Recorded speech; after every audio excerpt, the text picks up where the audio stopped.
I'm now going to get started. I'm Sharon Constançon. I look forward to spending some time with you. I'm CEO of Genius Boards, and we're going to be talking about a topic that is incredibly interesting to all of us, but particularly given what has been happening in this recent time period that we are in at the moment. And the reason I talk about this recent time period is the kinds of noise that is coming to us from the other side of the pond.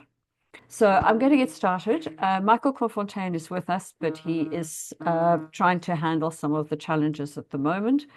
He comes from a deep financial services background and has won awards for some of the work he has achieved in financial services for equity and inclusion, but particularly for the raising the profile of women in financial services. The other person we have with us today is Peter Swabey, a man, as I've known Michael for probably more than a decade. I've equally known Peter Swabey even longer than that. And believe it or not, Peter and I were on a call not so long ago together, last week actually. Know each other extremely well, work closely with one another. Peter is steeped in governance and is part of our Chartered Governance Institute. And if there's anything he doesn't know, well, then it's not worth knowing. So Peter, very, very critical part of our involvement in the governance world, and why we've called on him, because he understands really the critical aspect of how boards work, having been a company secretary himself, and we will talk about that role quite often. Then we have Sandie Allimadi, who is joining us shortly when the tech challenge on her side is sorted, and she'll be joining us shortly. So the order of today is for me to very briefly talk about my view on some of these issues on DE&I from a training and governance perspective. And then I will hand over to probably start with you, Peter, because we know your tech environment is in a safe place. And we'll start from that perspective, and then we'll go around the room. I'll be asking them questions, so it'll be very much a conversation. Please put your questions in the chat box, and we will pick those up, and we will ask questions that are relevant to your problems where we possibly can. We have just less than an hour left now, and we will go from there. So talking about the importance of DE&I, diversity, equity, and inclusion is what we're talking about. But I'd like to just go back a step and just having a look at the standard, what I call modern agenda, the market norm model. The market norm model starting in our top right corner environment. We always talk about E, S, and G. So looking at our E, people talk a lot about E. It's very critical and very massive in our business world. That follows on in the normal framework as S for social. And in there we have all the people elements, which I'll explain in a bit more detail in a moment. And the social side can be society, it could be supply chain, it could be stakeholders. There are a number of S's that get put into that category, but we'll chat a bit more. But the problem that then follows is we've just sort of tagged on G. G's just become, oh, well, we do need some governance. So 3 letters are much easier than 2. And that's how it feels to us in the governance world, that this is just a tag on. So I'd like to just see if we can think about this in a slightly different way, because governance shouldn't be sort of the tag on thought. If we know and understand the environment of governance, we all know how critically important governance is. It's the foundation. It is the cornerstone on which all businesses operate. A house does not survive crack-free when we're sitting with a challenge of all the different foundations that are not strong. Things can break down. I read an article the other day where a company that had grown very quickly, extremely quickly, to numbers that they could never possibly fail. How could they possibly fail? But they hadn't put the governance framework in at the rate at which they were growing. And the result of that was those cracks actually brought the business down. So a 600 million sterling business failed because of lack of governance. And I think we must take that to heart, because the governance elements is really, really important. So the things that we talk about is getting your policies and procedures in place, making sure that we are aligned to the code of our choice. We've worked out what is important, and you've got the strength of, you can call it chief of staff, company secretary, 21st century leader, which all of us in the governance world with Peter like to call the very important role of the company secretary to the board. And if that foundation is strong, and the board then has the ability to mature its governance, mature in which way it thinks and delivers things into the business, we have a very good base and sounding point on which the business can now grow. Our next element that I'd like to look at, because what I'm talking about is us effectively breaking the E, S, and G and saying, actually, our governance is first.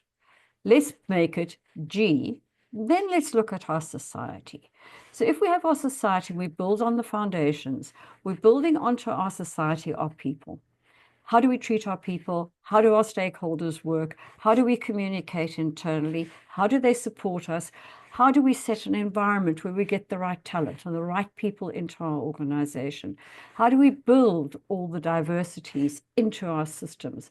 So all of that becomes what we actually now do through HR, through governance, through our board, through our leaders, through our various departments in the organizations, so we can deliver all the good governance and all the diversity that we wish to bring in.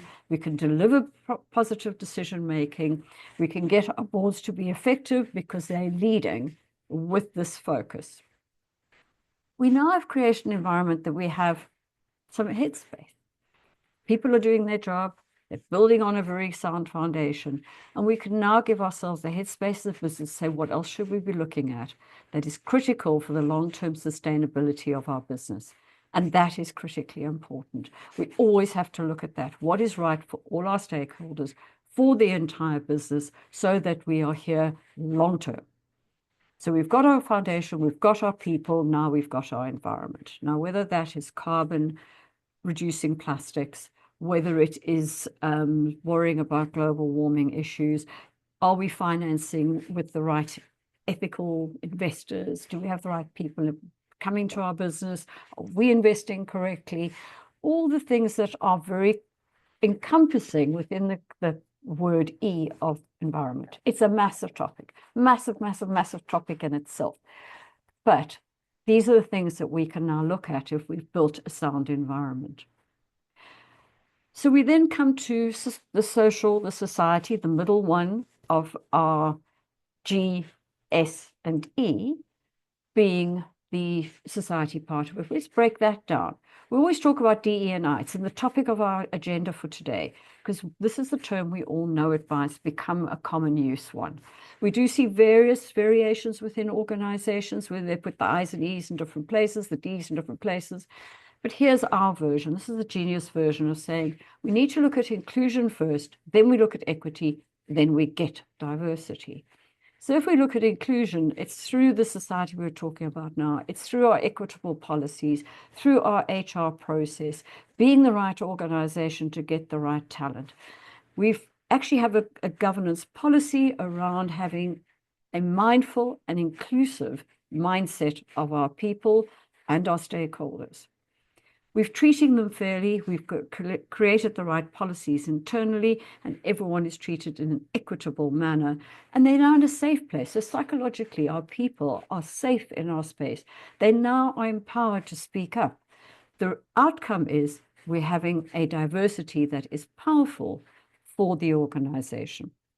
That diversity will bring the value, bring the competitiveness, bring the way that we get the different thought processes. Now, we all know that there are various ways we think. Some people think very quickly. Some people really need time to think things through. Others can make quick decisions. Others need thought processes, need a lot more data.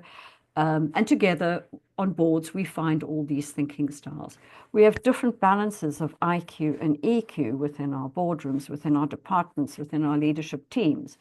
we equally have other diversities, ethnicity, gender, all these other ways of thinking. Some people are numbers people. Some people are pictures people. Some people are words people. Some people hear things. Other people see things.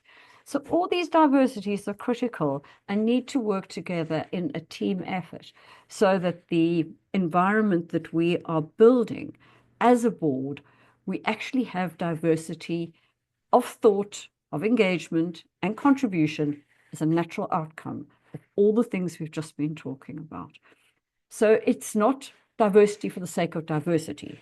Diversity is an outcome that is delivering what it is we're looking for as an inclusive business environment. So I just wanted to position that as the genius way of thinking about things, because it is important that we all have different ways of approaching these things and the way we are going to embed them in a way that is sustainable within our business. We need different cognitive thinking. We need different ways to rationalize ourselves out of a conundrum.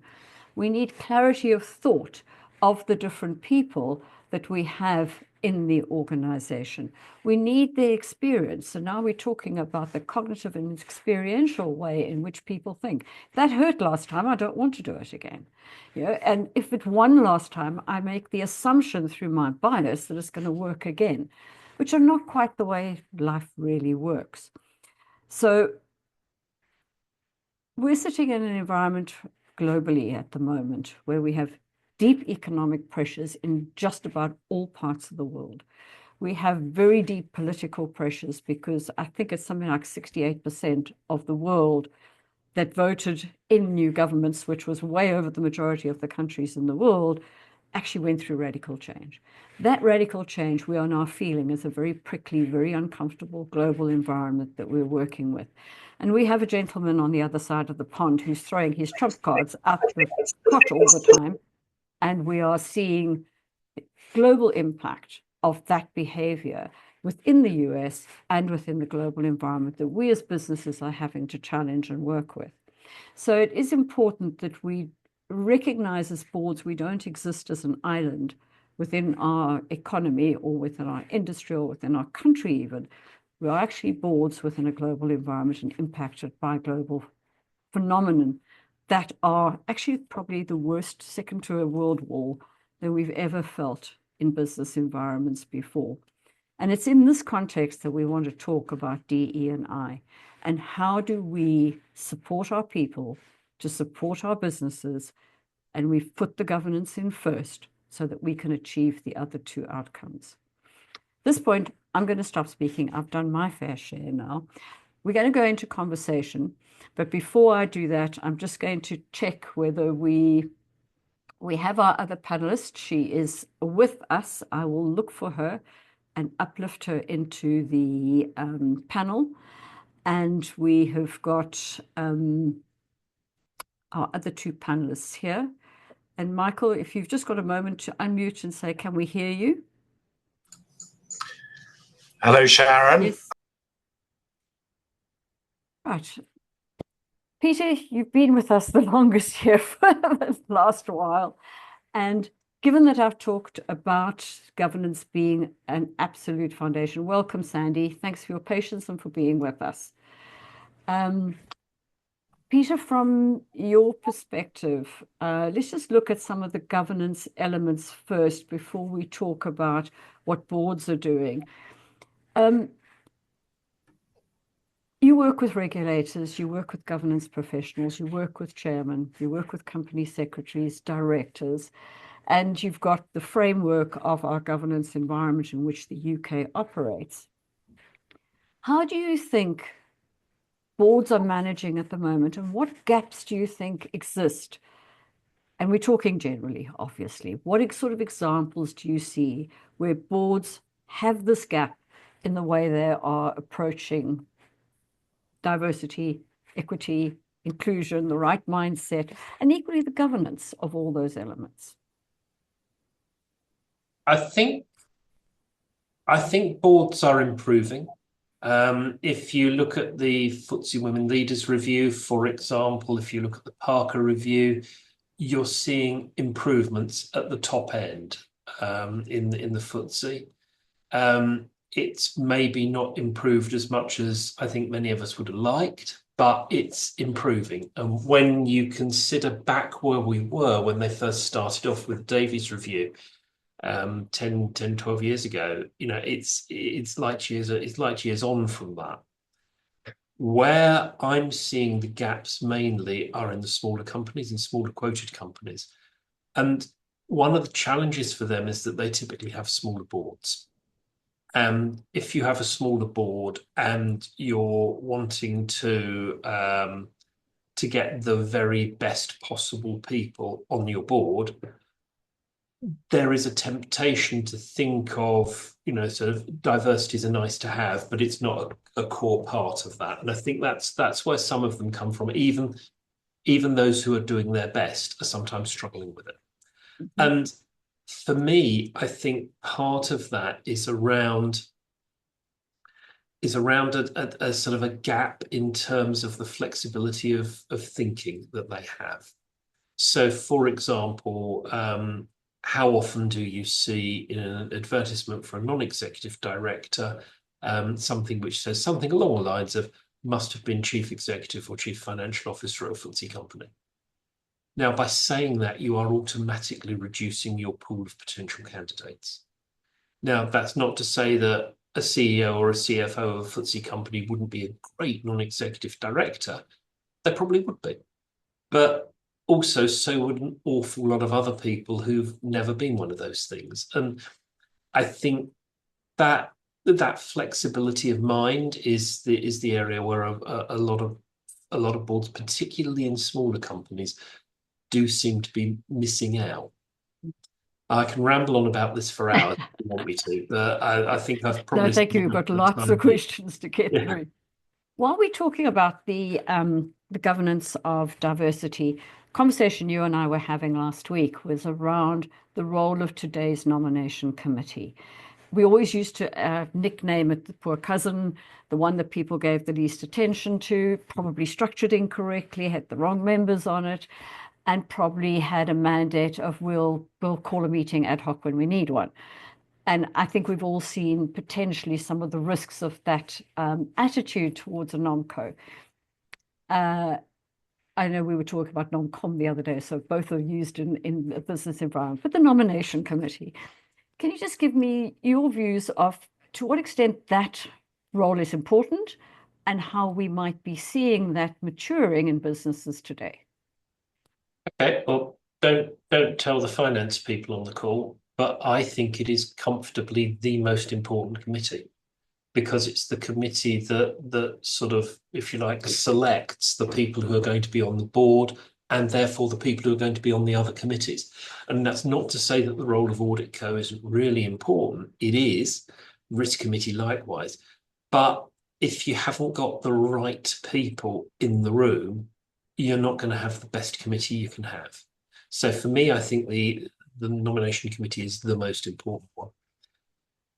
Back in 2016, we were all young then, but back in 2016, we did a report called Coming Out of the Shadows, which looked at the role of the nomination committee, the role of the Cinderella committee, as I think somebody talked about it at the time. And the thing that really, really disappoints me is that in so many ways, the recommendations that came out of that report are still relevant. They're less relevant, as I said earlier, they're less relevant for bigger organizations, I think, than they are for smaller organizations. But I think in many ways, they're really still relevant. And what we were talking about there was fundamentally three issues. So you're looking at looking wider. So as I said a minute ago, don't just look at former FTSE 100, sort of CEOs and CFOs. You're looking deeper. So with the looking wider, you can find people who've had other careers in consultancy, careers in law, careers in charities, careers in all sorts of places who can add value. Looking deeper, don't just look at the people who have been main board directors. Before. because if you're looking to create greater diversity in your board, you're automatically narrowing your pool. When I was a kid, I used to go fishing with my dad, and it was really, really boring because he'd never catch anything. Did I say that out loud? Anyway, when he was looking for a particular type of fish, he used to go to a particular place with a particular bait. If he wanted a different type of fish, he'd go someplace else with a different bait. And it seems to me that if we're doing the same things, searching in the same places for our talent, and if I'm open up, I do blame recruitment consultants for this to a degree, not entirely, but to a degree. If we keep going to the same place, we're going to get the same people, the same type of people, and that's not what we want. So it's looking wider, it's looking deeper. And I think the other thing, which I think is an absolutely critical thing for the company secretary to be all over, is looking further ahead. So for me, and certainly the way I used to work, is the company secretary is continually looking at the board and the committee members. You're looking at when they are due to retire, because we have term periods for board members. You're looking at what their skills are. Sometimes you get the board members to fill in a skills matrix. Sometimes you get somebody else to fill in the skills matrix, because board members, dare I say it, and don't tell any of them that I said this, can sometimes be a little optimistic about what their skills are. Get the chair to do it, because the chair will have a good idea what the board members' skills are. All the COSEC does it, because they watch and observe all the time. Absolutely. But yeah, so you're doing that skills matrix. You're looking then not at what are the skills the board has got, what are the skills the board needs? Is there a gap there? What are the skills that the board is going to need in 3 years' time, 5 years' time, assuming that the strategy is being implemented? And what are the gaps there? Because how are you going to fill those gaps? Are you going to fill those gaps by, I hesitate to use the T word, because my experience, boards don't like being told, oh, we're going to do some training, but professional development, that sort of thing. Are you going to fill that gap by developing the skills in the existing board members? Or are you going to fill that gap by bringing in new board members who have got those skills, but not skills that you used to need, but are now slightly obsolete? I'm sorry, I've gone on for a long time again, Sharon, but for me, it's that in a nutshell, it's looking wider, looking deeper, looking further ahead, and that's what nomination committees should be doing, and many of them are. And to your exact point on that, I'm going to talk to Sandie next, who works for Women on Boards. And you go to a meeting of women on boards, or you meet women in other environments that you come across, professional women, and there will be 100 women in the room, and 10 will have board positions. And the world tells me there's no viable women out there to put onto boards. So to your point, the pond they are fishing out of is wrong, too small, inappropriate, whatever, because the women are there. They have the experience, but they may not have been a FTSE CEO, to your point. So I really endorse what you were saying a moment ago, because I believe a lot of the talent is there, but it's not also good at going and shouting from the rooftops that it's present. So that is part of our problem. Going to diversify a little bit in terms of the conversation, and Michael will come back to you in a moment. But just chatting to Sandie. Sandie and I are both women, and we've both suffered as a result of the prejudices that exist. And Sandie's probably had it worse than I have in many aspects. So Sandie, one of the things you said right at the beginning is, from personal experience, is why you've gone into the kind of role you are in at promoting diversity at board level and at business level and in all levels within organizations. Just tell us a little bit about what it feels like when things are not working properly. And then I'm going to tell a really simple story of what happened last night. Sure, thank you, Sharon. Hello, Peter. Hello, Michael. And before I do that, Sharon, I just want to clarify that we're known as WB directors now. And that essentially reflects the fact that there isn't anything gender specific about increasing diversity in executive and non-executive roles. To your question, which is about how it feels, was that what you're asking me? How it feels? Just an example and what it feels like, and how most mess I'm trying to get is how it prevents you from being empowered and delivering your value. How the lack of diversity at leadership. How it feels when you suffer that non-inclusive behavior. Okay. How does that disempower you? Okay. For me personally, it doesn't actually disempower. I would say it ignites. However, what it does do is ignite within a difficult environment. And so I think what often happens at board level, at senior leadership level, is due to the pressures of this conversation and the increasing recognition of the business value of having representative teams, people will fill that gap and they will often see it as a tick box exercise. But then what will happen is that when you arrive and you are, you essentially are the representation, there is a readiness piece, which is the inclusive environment that has not been prepared. And that's where most tensions arise in my experience, when the right thing has been done on paper. However, the onus has not been taken upon that particular environment to make a very conscious effort to be welcoming, to be open to diverse perspectives, to be accommodating of it, and to be ready to integrate it into business decision making and to see it as credible.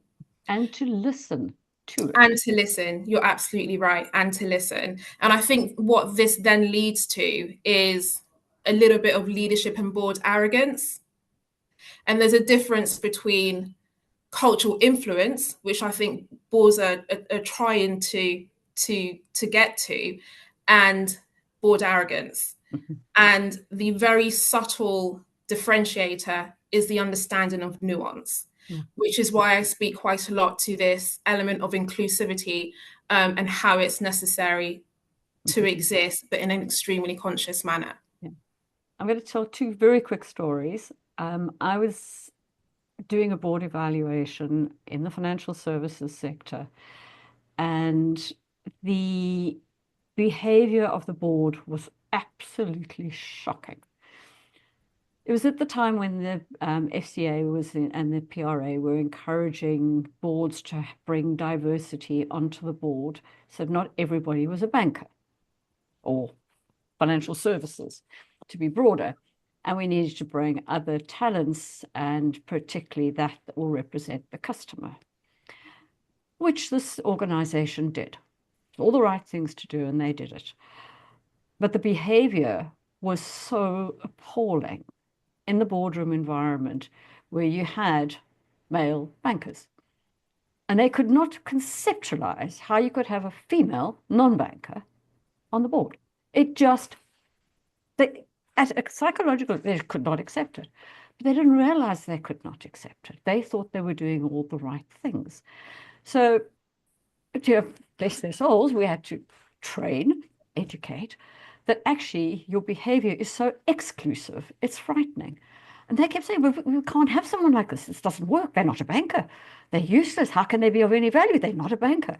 Yeah, and this went on and on. And the lady in question had said, look, I'll go through the board evaluation because that's what I've pushed for, but I'm leaving at the end of it. I said, I'm asking you one thing, please. Can we have 6 months before you define that this board can't learn? So let's see what we can achieve. She's into her third term of 3 years. So success was achieved. Very simple example. Last night I was at a restaurant. My host was far more important than me in this environment. He was male. He had a title but I was the host from the point of view that I was inviting him out, but into his environment. So we were a table of 6. And eventually I had to say, excuse me, do you mind just calling the waiter for me, please? He said, well, what's wrong? I said, I'm not present. I'm just not present in this room. I cannot get a waiter to recognize me, even look me in the eye, least of all respond. He was shocked. He said, "I'm going to tell my wife on the other side of the table this is happening." I said, none of you can see it. You just don't see it. I can, because I can't get my job done as the host of this table. This went on all night. It was absolutely so frustrating.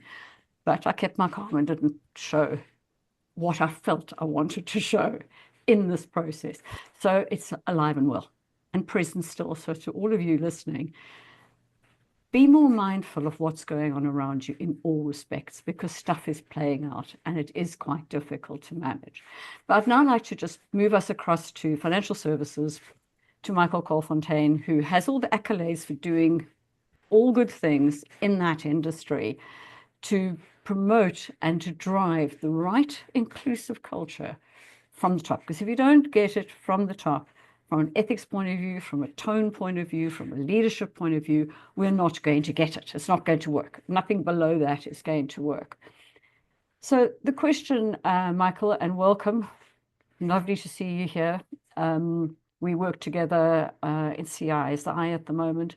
And it's what will sustain DE&I effectively over the longer term? Well, thank you, Sharon. Hello, Peter, Sandie. And I think very simply, to make the subject a boardroom matter, if it isn't already a boardroom matter.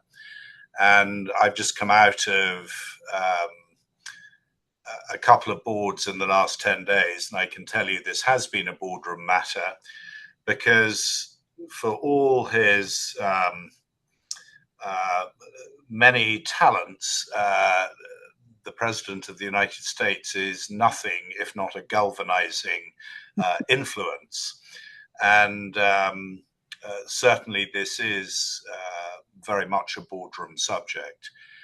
And I think there, particularly for US firms, there is a huge felt and applied pressure to review, evolve, recalibrate. Everyone's using separate words, or at the most extreme end, scrap anything that has diversity, equity, and inclusion attached to it. And I think this is a time when boards and leadership has to be pretty courageous. But it shouldn't be too difficult, because if you've embedded talent in your businesses and you believe in diverse views and talents, then it's just a case of continuing to remind yourself and your board and all the relevant stakeholders of the business case. So knowing the relative maturity and strength of your, some organizations call them affinity groups, some organizations would call them employee groups. And I think a higher stage of maturity is to include all of your such groups within the business, and therefore they're really business resource groups. And to the extent that they are able to help attract talent, navigate political landscapes and cultural landscapes, and help you with that, whether it's your women's group, whether it's your ethnicity groups, whether it's your LGBT groups, whether it's your veterans groups or your well-being groups, all of those groups can help guide at this quite important time. And the important thing is that boards reinforce the standards in the organization around talent, and maybe the word equity turns to the word opportunity, because what everyone has been looking for is a quality of opportunity, not necessarily a quality of outcomes, and maintaining great standards of respect, in creating environments of belonging, as Sandie was saying, environments that are inclusive, I think is the imperative at the moment. And in many cases, that should be business as usual for every organization. And there's where you're looking at your stakeholder groups who recognize you are doing the right thing all the time. You will bring the right talent in if the talent knows that's the way the company behaves, without it having to put it under Mr. Trump's nose to say, look what we do. You do it because you're doing it for your stakeholders. You're not doing it for one person. So quite interesting from that perspective. And Michael, in some of your working environments, how have you as a chair balanced the cognitive diversity, experiential experiences people have had, the biases that exist, personal agendas, all these other things that get in the way of us making the right decisions and creating cliques or diversities or camps of people that think differently? How do you manage that as a chair, that you're getting the best out of every human being in that grouping that you're working in, board in this case? Yeah, Peter will very much recognize this, but it's having a really first-class corporate secretariat to help that and to hold not only the chair to account, but support the board in having these types of conversations. So I think you talked a little bit about a skills matrix and making sure that that is refreshed, making sure there's at least an annual review between the chair of the board and the individual board members, making sure that I think Peter's words were professional development as distinct from training, but boards are hungry and thirsty to spend more time together outside of the set piece of a board meeting, which can often be operating in pretty compressed time with fairly heavy board agendas. And so finding time to get boards into spaces where they can perhaps have reflection time. One might call it a strategy day, one might call it the away day, but giving an opportunity for, of course, thematic conversations, but without the pressure of the clock and the board ticking and needing to move through an agenda and get things done. And this is particularly important. Financial services is a heavily regulated business, and so there's a lot of regulation related subjects that need to be evidenced. The minutes of board meetings will inevitably go to regulators, rightly so. Other boards will not have that pressure and can perhaps be more flexible, building in the opportunity for deep dives around certain subjects. I think like Peter and Sandie and you, Sharon, I'm a big believer that talent should always be on the agenda, and the health and well-being of your business resource groups is absolutely part of that. Psychological safety is probably ranks higher than pay in certain environments. I don't know the stats exactly, but if somebody doesn't feel safe, their well-being is going to be probably impacted faster than just about any other impact in their working environment. Obviously, we all have different DNAs and we respond to different environments differently. But Sandie, may I come back to you and talk about your expertise of communications, reputation management, stakeholder engagement, and you do this very much on a global scale as well. So if you, in your experience of leading global campaigns, what are the biggest challenges decision makers have when trying to risk assess different initiatives for different audiences, whether they're here or Africa or wherever they may be? Thank you for your question, Sharon. There are three key issues that I have encountered throughout my career history.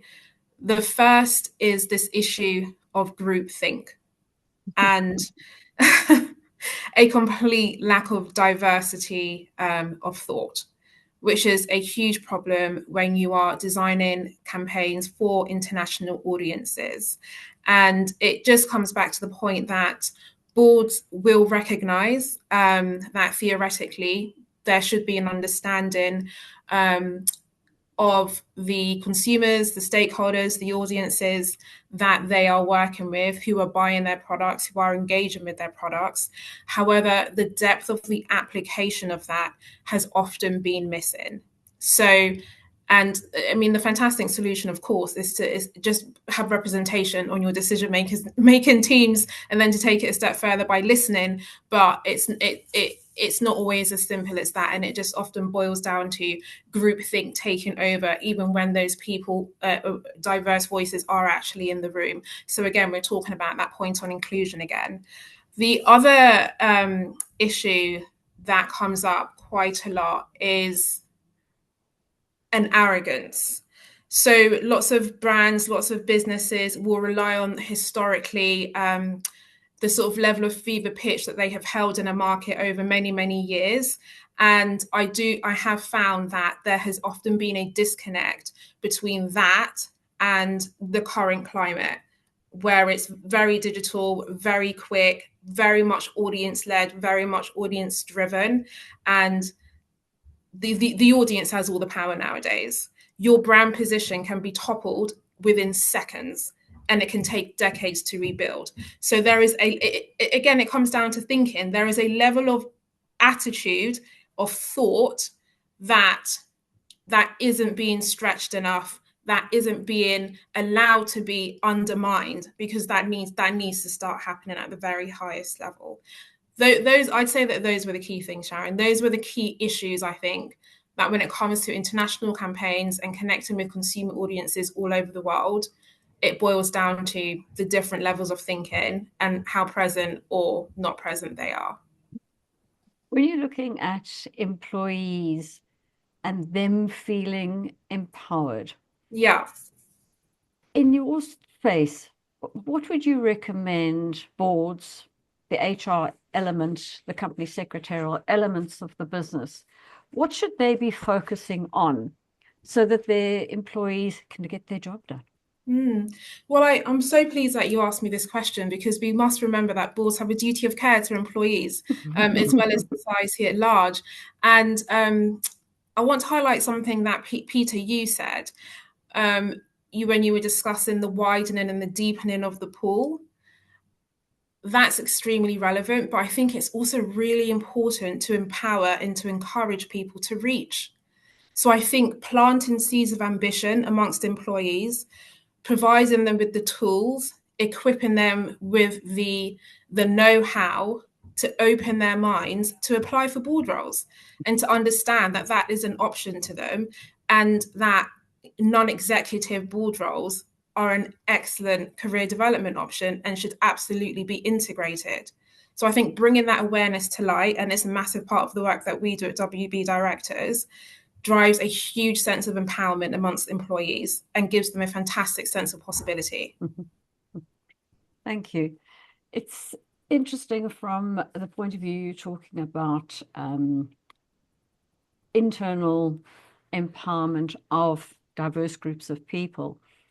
And recently working with organizations, you're saying you're training this group of people, but you're not offering training to that group of people. Now, whether that is a line management role, a seniority role, a gender diversity reason, it's so important that that organizations recognize they are not being equitable towards their entire employment engine. They're saying, well, so-and-so wouldn't need it because, but so-and-so does need it because. But why can't they both have the opportunity, to the word that you played a moment ago? And again, I think HR often doesn't realize how divisive they are being, rather than being inclusive and saying everyone's got the opportunity to do A, B, or C that works for their careers. Peter, can I move to you for a second?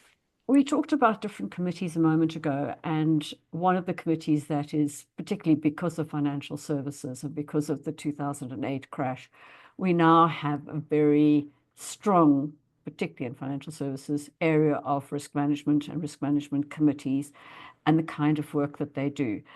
I do find they're so formulaic, they forget to look at the real risks. They just look at all the regulatory risks and these kind of risks. They don't actually sit down and say what's coming at us. And so I do think even in financial services that risk management is not done as a broad enough consideration. They don't, to Michael's point, just sit quietly and think about it every now and then. So sometimes you've got to encourage risk committees to think broader as well as we do when it comes to employment. But how do you think we could suggest to the board and their committee structure to integrate into risk management culture? If they don't do this, what's going to happen?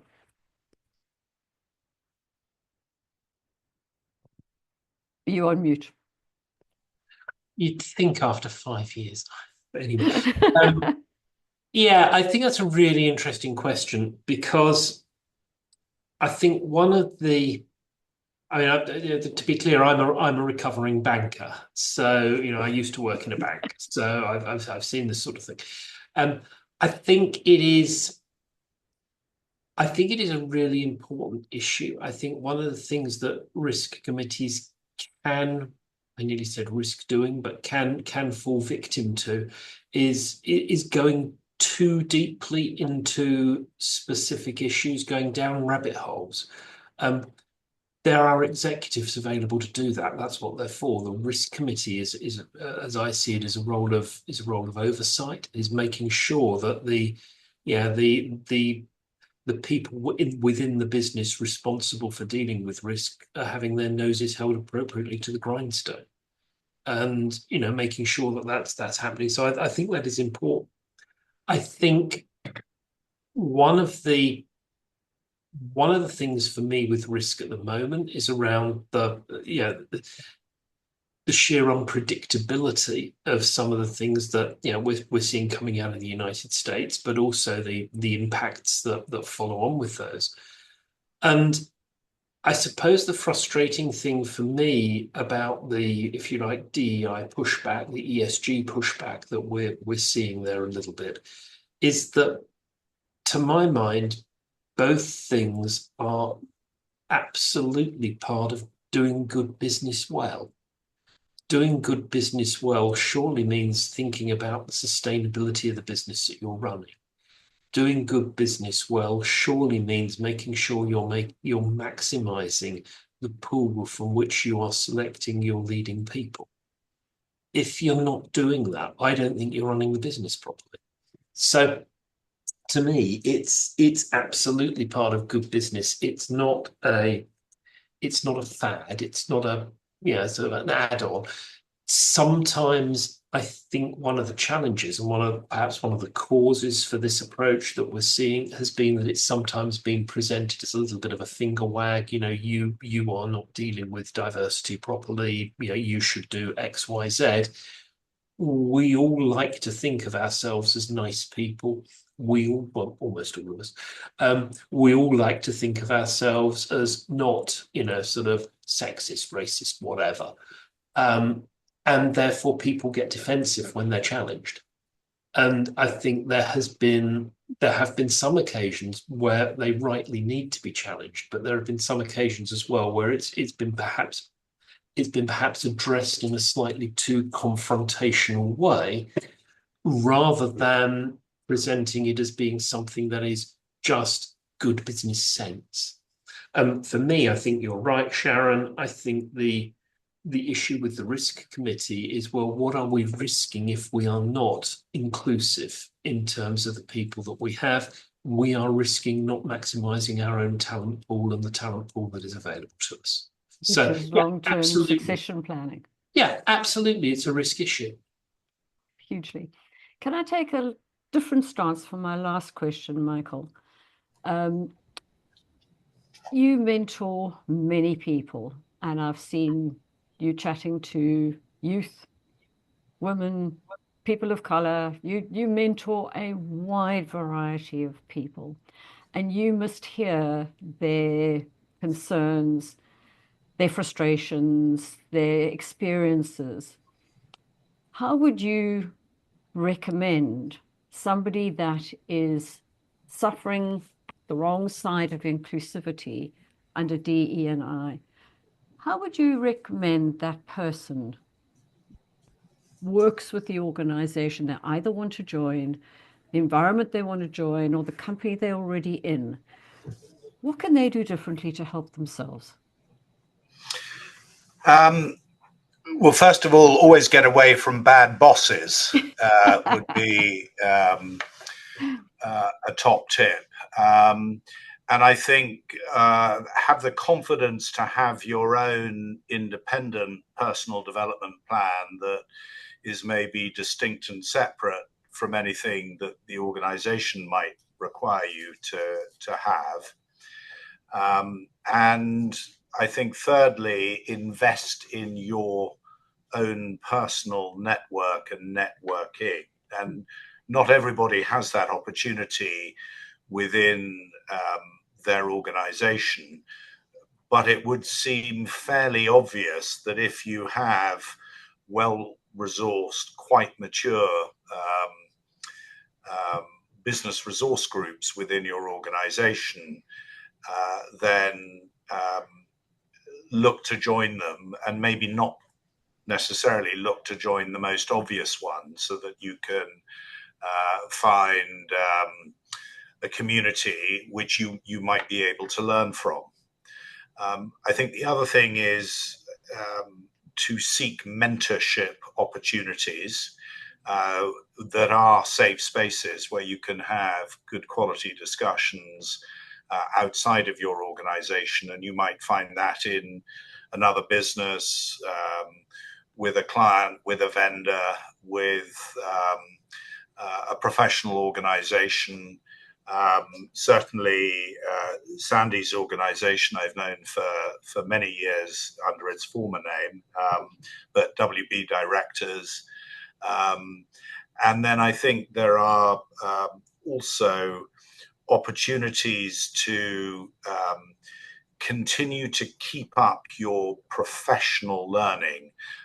Maybe your industry has a professional body, and perhaps join that professional body in an individual capacity, and use that body to find opportunities to build your network. So maybe those are a few helpful ideas. Thank you. All very helpful. We are literally about to end. So Peter, you got your hand up. I don't know if you want to make a statement as your final statement. Seeing as you got your hand up, I'll give you the I just wanted to follow up on what Michael said, actually, because one of the things that one of the things I've noticed is that, you know, we see people. I mean, I'm in my second job. Years ago, we used to start in jobs and stay a lot longer. That enabled you to build networks within those organizations. People tend to move around a lot more now. So absolutely, I would agree with Michael. Your network partly can be your professional body. So get involved with one. It doesn't have to be us. It would be nice if it was, but other professional bodies are available. Fantastic. Sandie, your last comment of value for our audience. Explore your options. The world needs diversity of thought now more than ever. So I would suggest taking an extremely proactive approach and securing your seat at a board table. I'd add one to that. If you're part of something that's not doing it properly for your people, speak up. Make sure that we need to call people out because they don't see it. They don't see some of the things they're doing. That's my little word that I wasn't planning to have, but it's built upon yours. Michael, to close us off, because we're now slightly over time, what's your last piece of advice for everyone listening? Perhaps building on yours, Sharon, just step up to your power. Everyone has it in their community, in their organization, with their employer, and I keep leading from where you are. Your view will be valued, and your view and your energy will find the right home. Thank you. Thanks for everyone for staying right to the last minute, which everyone has done. Thank you so much for your contribution, lady, gentlemen, It's been wonderful having you. I think this is the kind of topic, if we had 3 hours, we'd still be continuing to talk beyond that. It's wonderful for us to have the diversity here present as well. And Sandie and I were having a couple of conversations in the build up to this for some of the things we've all experienced, which we shared just a minor one with you. So thank you, everybody. Speak up. Ensure everybody has got a fair chance to give equally to the business that they are part of. So thanks for your time, and I appreciate it. And to my panel, you were all amazing. Thank you very much, and for being present and for giving us your insights. It's quite incredible. Thank you. Thank you, Sharon. Thanks, Sharon. Thanks, everybody. Thank you. Thanks. Cheers. Bye. Bye-bye.